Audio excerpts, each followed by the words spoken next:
저는 결혼 6년 차, 3살 딸아이를 키우고 있는 맞벌이 부부입니다. 신혼 때부터 지금까지 남편과 함께 적어도 우리 아이가 초등학교 들어가기 전에는 더 이상 이사 다니지 않아도 되는 우리 집을 가져야겠다는 목표를 갖고 열심히 일을 하며 돈을 모으고 살았어요. 아니, 정확하게 이야기하자면 저 혼자서 그렇게 산다고 착각을 했던 것 같아요.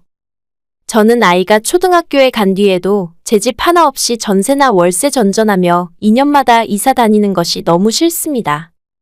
정말 한푼이 아쉽고 여기서 더 허리띠를 졸라매고 살아도 부족하다 생각하는데 남편은 매사에 천하태평이고 혼자 기분 내면서 시가 식구들한테 좋은 사람 되는 꼴을 더 이상 못 봐주겠습니다. 결혼한 지 얼마 안 되어 성격 차이로 헤어졌다는 사람들 이야기를 많이 들었는데 요즘 들어서는 그게 완전히 남일 같지는 않다는 생각이 들더라고요. 남편과 저는 맞벌이를 하고 있고 회사에서 연차도 비슷하기 때문에 연봉 차이도 크지 않습니다. 세금 떼고 매달 들어오는 월급이 평균적으로 생각하면 둘 다 300만 원 언저리를 받고 있어요. 연장 근무 시간에 따라서 조금 더 받을 때도 있고 적게 받을 때도 있지만 평균으로 생각하면 그 정도 되는 것 같습니다. 거기에 보너스나 연말에 상여금이 회사마다 다르긴 하지만 결국 그렇게 큰 차이가 있는 건 아니더라고요. 두 사람 합쳐서 한 달에 600만 원 조금 넘게 벌고 있는데 제 나이 34살, 남편 나이 38살이라는 것을 생각해 본다면 앞으로 아이 하나 키우면서 살기에 크게 넉넉한 상황은 아니라는 생각이 들어요. 우리가 젊을 때 조금이라도 더 많이 저축을 하고 적금을 하나 더 들기 위해서는 아끼고 살 수밖에 없다고 생각하는데 일단 제가 돈 모으기에 유리한 점은 주변에 연락하고 자주 만나는 친구가 별로 없습니다. 원래 성격 자체가 내성적이기도 하고 저는 쉬는 날에도 밖에 돌아다니는 것을 별로 좋아하지 않아요. 일주일에 한 번 이상 연락하는 친한 친구도 둘 정도밖에 안 되고 회사 사람들을 제외하고는 연락하고 지내는 사람이 10명도 채 되지 않습니다. 대체로 집에만 있는 걸 가장 좋아하고 지금도 아이 때문이 아니라면 주말에 외출할 일이 별로 없어요. 반면에 제 남편은 주변에 친구도 많고 회사 사람들이랑 술자리도 자주 갖는 사람이에요. 실제로 우리가 결혼할 때 저는 주변에 아는 사람이 없어서 부모님 지인 말고는 사람 모으기가 힘들 정도였는데 남편은 하객이 하도 많이 온다고 하는 바람에 애초에 예식장과 계약했던 숫자를 한참 넘어가서 찾아오신 손님들에게 식사 대접을 끝까지 못하고 답례품을 드렸던 기억이 있어요. 친구들 그렇게 많고 모임 다니는 걸 좋아할 때부터 진작 알아봤어야 했는데 결혼한 뒤로 남편과 돈을 합치고 살림을 하기 시작하면서부터 결국 언젠간 이런 일이 일어날 수밖에 없었습니다. 저는 결혼 전에 받는 월급을 그대로 적금만 붓고 살 줄 알았지 주식이니 부동산이니 하는 재테크에는 아예 관심을 끄고 살았어요. 특히나 코인 같은 건 너무 무서운 거라 생각했기 때문에 주변에서 그걸로 돈을 벌었다 잃었다 하는 사람들이 아무리 많이 생겨도 관심조차 두고 살지 않았습니다. 반면에 남편은 저와는 다르게 은행에 차곡차곡 적금 붓는 것을 바보짓이라고 생각하더라고요. 은행 이자 1년 내내 해봐야 얼마나 된다고 적금을 넣어? 목돈이 있으면 펀드나 주식에 넣어놔야지. 평생 개미처럼 한 푼 두 푼 모으면 개미처럼 지하방에서 사는 거야.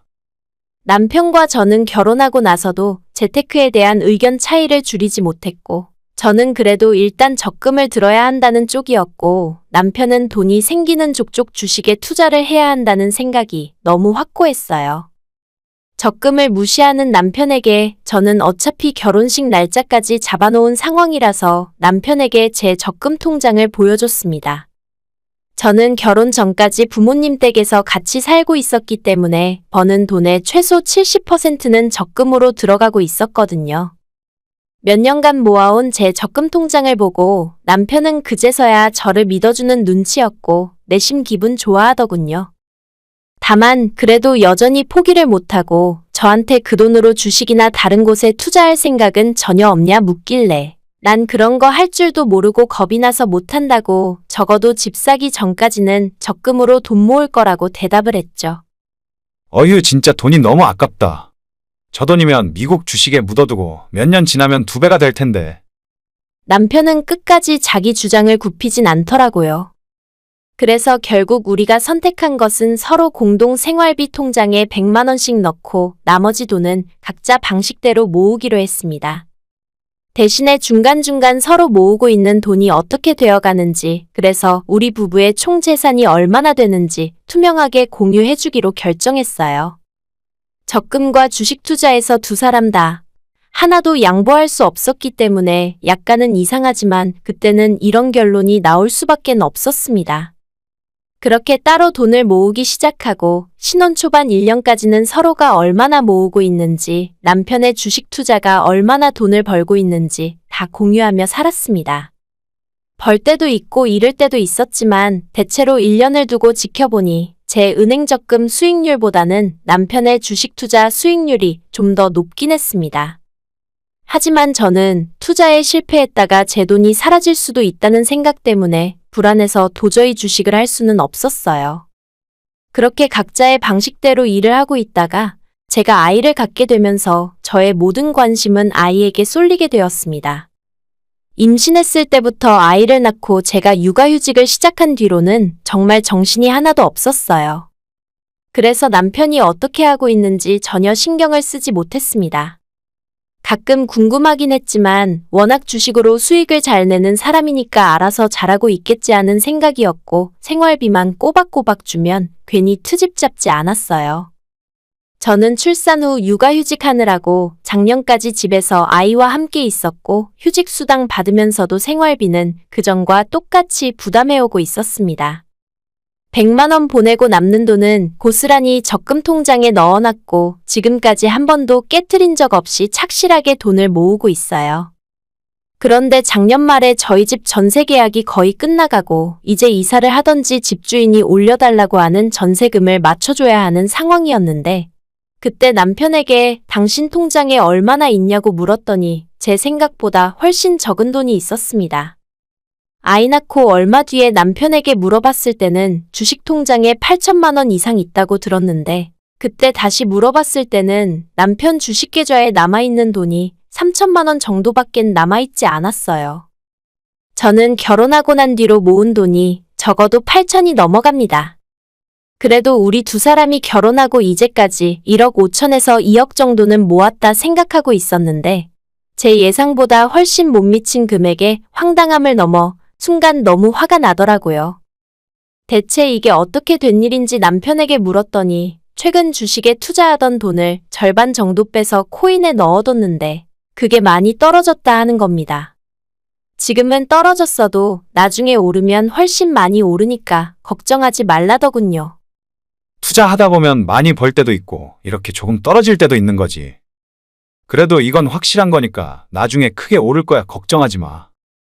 걱정이고 뭐고 지금 당장 올려줘야 하는 전세금 때문에 머리가 아픈데 너무나도 태평하게 이야기하는 남편 때문에 답답했어요. 집주인은 주변 집값들이 너무 많이 올랐다면서 당장 이번 계약에 최소 1억은 올려받지 않으면 그냥 집을 빼달라는 입장이라서 남편에게 그럼 3천만 원 남아있는 거라도 달라고 했더니 투자해놓은 것이 너무 떨어져서 지금 빼면 완전 손해라고 하더군요. 지금은 안 돼. 몇 달만 있으면 금방 반등해서 본전 찾을 수 있단 말이야. 결국 제가 가진 적금을 깨서 5천만 원 그리고 남편 회사에서 직원 대출로 5천을 더 받아서 집주인에게 1억 맞춰주고 겨우 전세 계약을 연장했습니다.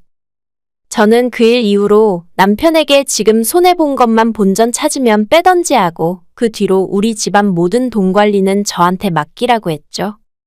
하지만 남편은 남편 나름대로 자기가 투자한 것이 오를 수도 있고 내릴 때도 있는 건데 왜 자기를 못 믿어주냐고 화를 내고 결국 돈 때문에 결혼하고 처음으로 서로 소리 지르면서 심한 부부싸움까지 하게 되었습니다. 그 전까지는 별 생각 없이 남편이 알아서 잘하겠지 생각했는데 돈 이야기에 이렇게까지 화를 내니까 솔직히 더 의심이 되더라고요. 그래서 바로 남편에게 결혼하고 지금까지 당신이 매달 얼마씩 모으고 있는지 그 내역을 전부 보고 싶다고 통장 내역을 보여달라고 했지만 남편에게 거절당했어요. 그걸 왜 보려고 해? 당신 나 못 믿어? 아무리 부부 사이라도 이건 선 넘는 거야. 자기가 버는 돈인데 생활비도 밀린 적 없이 꼬박꼬박 잘 주고 있고 나머지 돈으로 투자하는 거라며 그걸 가지고 왜 제가 검사를 하고 시비를 거냐 따졌습니다. 결국 몇 날 며칠 싸우기만 하다가 별 소득 없이 흐지부지 넘어갔습니다. 그 이후로도 저는 계속 하던 대로 적금을 붓고 있고 작년에 육아휴직 끝난 뒤로는 회사에 복직한 이후로도 이전과 똑같이 은행에 돈을 모으며 살고 있었어요. 하지만 예전에는 남편이 알아서 잘하겠지라는 생각으로 믿고 있었다면 이제는 저희의 미래가 너무 불안하고 남편이 벌고 있는 돈을 주식이나 코인으로 다 까먹을까봐 항상 불안했어요. 하지만 돈 이야기를 꺼내면 서로 언성이 높아지기 때문에 남편과 자꾸 싸우기 싫어서 생각하지 않으려 하다가도 남편이 까먹은 돈이 너무 아까워서 밤에 잠도 제대로 오지 않을 지경이 되었습니다. 결국 이 문제를 그냥 넘어갈 수가 없어서 남편과 잦은 말싸움 끝에 결혼하고 지금까지의 남편 월급 통장 내역과 카드 사용 내역까지 다 볼 수 있었습니다. 물론 제 통장도 똑같이 남편에게 다 보여줬어요. 진짜 이렇게까지 해야 돼? 우리 사이의 신뢰가 다 깨지는 기분이야. 남편은 지금 이 상황이 너무 기분 나쁘다면서 이럴 거면 앞으로 돈 관리는 저보고 다 알아서 하라는 둥 성질을 냈지만 반대로 저는 우리 사이에 잃어버린 믿음을 다시 찾기 위해서는 이 방법밖엔 없다고 생각했습니다. 그렇게 열어보게 된 남편의 월급 통장은 정말 너무나도 처참했어요. 3년이 훌쩍 넘는 시간 동안 돈 관리를 엉망진창으로 하고 있었습니다. 월급이 들어오면 저는 생활비를 먼저 입금해놓고 그 뒤에 바로 일정 금액을 적금 통장에 넣습니다. 그리고 정해진 돈을 제 용돈으로 쓰면서 한 달을 살아요. 우리 부부 먹고 쓰는 것과 핸드폰 요금까지 전부 공동 생활비로 해결 가능하니까 사실상 용돈은 많이 있어봤자 별로 쓸 일도 없고 가끔 필요한 옷이나 물건을 사는 정도면 충분했어요. 하지만 남편은 저와는 완전 다른 생활 패턴으로 살았더군요. 자기 기분 내키는 대로 돈을 쓰고 카드 할부도 꼬박꼬박 쓰면서 매달 100만 원이 넘는 돈을 용돈으로 사용했습니다.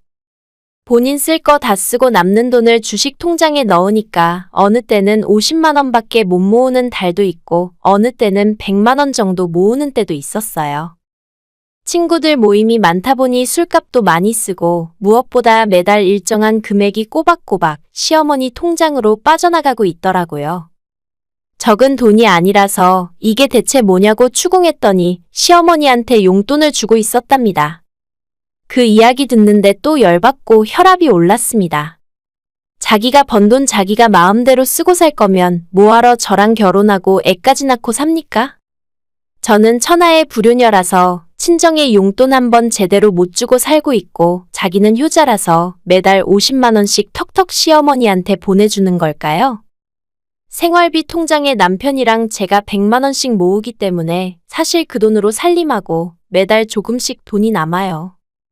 저는 그걸 나름대로 비상금이라 생각하고 잘 모아뒀다가 지인들 경조사 비용이나 양가 부모님들 생신이나 어버이날 같은 때 20만 원 정도씩 용돈으로 보내드리고 있었거든요. 저라고 우리 부모님에게 매달 용돈 주고 싶지 않았겠습니까? 뻔히 우리 상황 알면서 자기 혼자 6년 가까이 되는 시간 동안 효자처럼 기분 내고 살았다는 것이 저는 솔직히 용납이 안 됐습니다. 50만 원이 어떤 분들에게는 별거 아닐 수도 있는데 1년이면 600만 원이고 결혼하고 6년이면 3,600만 원이 넘잖아요. 지금 와서 하는 말이지만 그때 정말 남편이랑 크게 싸웠어요. 저는 이혼까지 할 생각이었고 돈 문제 해결 못하는 남편에게 이럴 거면 나는 우리 아이만 데리고 친정 들어가서 살겠다고 이야기했어요. 당신이 번 돈 당신 혼자 기분 내고 쓸 거라면 그냥 혼자 살아. 누구는 부모님한테 효도할 줄 몰라서 이러고 악착같이 돈 모으며 사는 줄 알아? 결혼하고 처음으로 남편에게 이혼 이야기를 꺼냈었고 그때 남편도 충격을 받았는지 다시는 안 그러겠다면서 저한테 주식과 월급 통장을 맡기고 매달 용돈을 받아쓰기로 저와 합의했습니다. 제가 남편 통장 관리를 맡게 되면서 남은 주식이나 코인도 그냥 다 팔아버리고 현금화해서 적금 통장에 넣으려고 했죠. 하지만 남편이 정말 몇 달만 기다리면 원금을 회복할 수 있다고 하길래 저도 그 말에 혹해서 본전 찾을 때까지만 두기로 하고 그 돈은 그냥 잊고 살기로 했죠. 용돈을 조금 넉넉하게 주고 모자라면 저한테 더 받아서 쓰기로 약속하고 남편이 마음대로 긁고 다니던 신용카드도 뺏었습니다. 그전부터 남편이 몰래 보내고 있던 시부모님 용돈까지 그때부터 싹 다 끊어버렸죠. 얘기는 들었다. 이제부터 너가 돈 관리를 다 맡아서 한다면서? 그래도 그렇지. 어떻게 하루아침에 주던 용돈을 딱 끊어버릴 수가 있니? 시부모님이 저한테 용돈을 끊어서 서운하다는 말씀을 하셨지만 저희 집 살 때까진 아껴야 하니 어쩔 수 없다고 이해해달라고 대답을 했어요. 어차피 시부모님이 그 돈 없다고 굶어 죽는 것도 아니고 아버님이 아직 일을 하시기 때문에 따지고 보면 시댁의 생활비 걱정을 저희가 해야 할 정도도 아닙니다. 효도는 몇 년 뒤로 미루기로 하고 일단 저희부터 살고 봐야죠. 남편도 처음에는 쓸 돈도 없다고 돈 부족하다고 난리였는데 요즘은 본인 용돈에 적응했는지 적당한 선에서 친구들도 만나고 잘 지내는 것 같았습니다. 그나마 가장 큰 문제는 남편의 수많은 인맥들이었는데 하도 사람들이 많다 보니 경조사 비용만 해도 매달 1, 20만 원씩 들었습니다. 남편은 저한테 돈 관리 다 맡겨놓고 어느 순간부터는 다 포기한 건지 좀 편해 보였습니다. 혹시나 다른 꿍꿍이가 있는지 나 몰래 딴 주머니를 찬 건 아닐까 의심도 해봤지만 애초에 남편의 급여 통장을 제가 쥐고 있었기에 월급은 물론 수당과 석 달마다 한 번씩 나오는 보너스까지 전부 제가 틀어쥐고 있었기 때문에 딴 주머니를 찰래야 찰 수가 없었죠. 제가 먼저 슬쩍 요즘은 용돈 부족하단 말을 안 하냐고 떠보는 질문도 했었는데 자긴 이제 괜찮다고 친구들 만나는 횟수도 줄이고 2차까지 술 마실 거 1차만 마시기 때문에 돈도 절약되고 좋다면서 지금 있는 용돈으로도 충분하다고 하더군요. 남편이 좀 정신 차리고 사는 것 같아서 저도 기분 좋았고 이제 우리 부부는 마음 모아서 집 살 때까지 열심히 돈 모으며 사는 일만 남았구나 생각했습니다. 그렇게 별일 없이 지내고 있었는데 어느 날 갑자기 시어머니한테 연락이 왔습니다. 너가 우리 아들 돈 관리까지 다 맡아서 하는 건 상관없는데 내 아들이 약속한 건 너라도 지켜야지. 올해 우리 해외여행 보내주기로 했어. 너희 시아버지가 칠순인 건 알지? 아니, 남편이 저한테 상의도 없이 어머님, 아버님 해외여행 보내드리기로 했었나 봐요.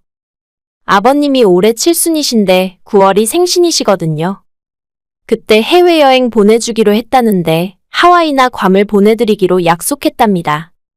진짜 미친놈이랑 제가 같이 살고 있었더라고요.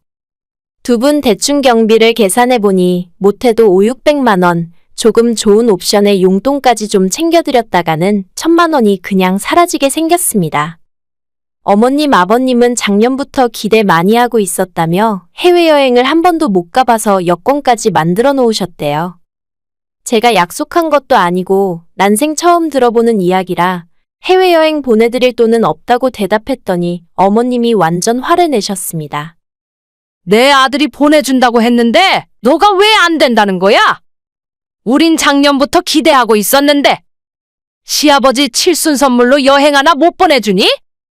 일단 어머님 전화를 끊고 남편에게 이게 어떻게 된 일이냐고 물어봤더니 작년에 자기가 약속했던 것이 맞다 하네요. 그땐 내가 주식으로 돈 벌고 있었으니까 우리 부모님 여행 정도는 보내드릴 수 있을 줄 알았지. 칠순인데 그냥 한번 보내드리자. 나도 효도 한번 제대로 해보고 싶다. 자기 잘못은 하나도 모르고 본인이 저지른 일을 저보고 해결해달라 하네요. 어차피 지금 내 월급은 전부 당신이 관리하고 있잖아. 내가 너를 믿고 월급을 다 맡겼는데 이 정도도 못해? 뻔뻔하게 돈 내놓으라는 남편을 보며 이 사람 믿고 살다가는 평생 내가 거짓골을 면할 수 없겠다는 생각이 들었습니다. 시부모님도 무조건 해외여행 보내달라는 입장이고 남편 역시 자기가 해놓은 약속이니 저보고 지켜달라고 하는데 그냥 차라리 내가 이 집안에서 사라져주는 것이 낫겠다 싶었죠. 그냥 제가 보관하고 있던 남편 월급 통장과 신용카드를 모두 돌려주고 그냥 이혼하고 끝내자고 했어요. 뭐? 이혼하자고? 갑자기 그게 무슨 소리야? 부모님 여행 보내주자는 말이 그렇게 싫어? 내년엔 너희 부모님도 보내드리면 될 거 아냐? 남편은 끝까지 되도 않는 소리를 짓거렸고 저는 그냥 빠른 시일 내로 지금 사는 집을 정리하고 끝내자고 말했어요. 이 문제로 더는 이야기하고 싶지도 않았고 어차피 아이는 제가 키우면 되니까 남편에게 양육비만 받고 끝내면 되겠다 생각했거든요. 하지만 이혼 이야기를 꺼낸 바로 다음 날 시어머님이 저희 집으로 찾아왔습니다. 뭐 이혼하겠다고? 시아버지 칠순 여행 보내달라 했다고 이혼하겠다는 게 사람 맞냐? 시어머니가 현관문을 열고 들어오면서 말릴 새도 없이 제 머리채를 잡으려 했고 제가 깜짝 놀라서 어머님을 있는 힘껏 밀쳤는데 힘없이 뒤로 나자빠져 뒹굴었습니다. 아이고 얘가 사람 잡네. 아니, 애초에 먼저 폭력을 휘두른 게 누군데. 갑자기 자기가 피해자인 척 하는지 모르겠어요. 남편은 자기 엄마가 거실 바닥에 배를 뒤집고 나동그라져 있으니까 깜짝 놀라며 달려가 일으켰어요. 야, 너 우리 엄마한테 이게 무슨 짓이야? 저 인간도 제가 머리채 뜯길 뻔한 건 눈에 안 보이고 시어머니가 넘어진 것만 보였나 봐요. 경찰에 신고를 한 해 만에 하길래 제가 먼저 폭행당했다고 고소를 하더라도 최소 쌍방이라고 했더니 신고한다는 소리는 쏙 들어갔어요. 그날 바로 아이 데리고 짐 싸서 친정으로 나와버렸고 그 뒤로는 남편과 이혼하는 것 말고는 다른 방법은 없었습니다. 어차피 결혼하고 지금까지 모든 통장 기록이 다 남아있기 때문에 제가 모은 돈은 한 푼도 손해보는 거 없이 다 가져올 수 있었고 거기에 아이 양육비까지 매달 70만 원씩 받기로 했어요. 지금은 친정에서 지내고 있는데 내년에는 아이와 둘이 살 수 있는 집을 사게 될 수도 있을 것 같네요. 남편은 끝까지 정신 못 차렸는지 이혼하면서도 자기가 알아서 시부모 칠순 여행을 하와이로 보내줄 거라고 하는데 하와이를 보내건 달나라를 보내건 그게 이제 저랑 무슨 상관인가 싶어요. 어차피 이혼했으니 본인 돈이고 얼마든지 하고 싶은 대로 하면서 살아도 되죠. 매달 양육비만 꼬박꼬박 잘 보내면 아무 상관 안 할 겁니다. 대신 나중에 거지되고 저한테 잘못했다고 다시 합치자는 소리나 안 했으면 좋겠네요. 오늘의 사연은 여기까지입니다. 구독과 좋아요, 알람 설정은 많은 힘이 됩니다. 다들 행복하시고 좋은 하루 되세요.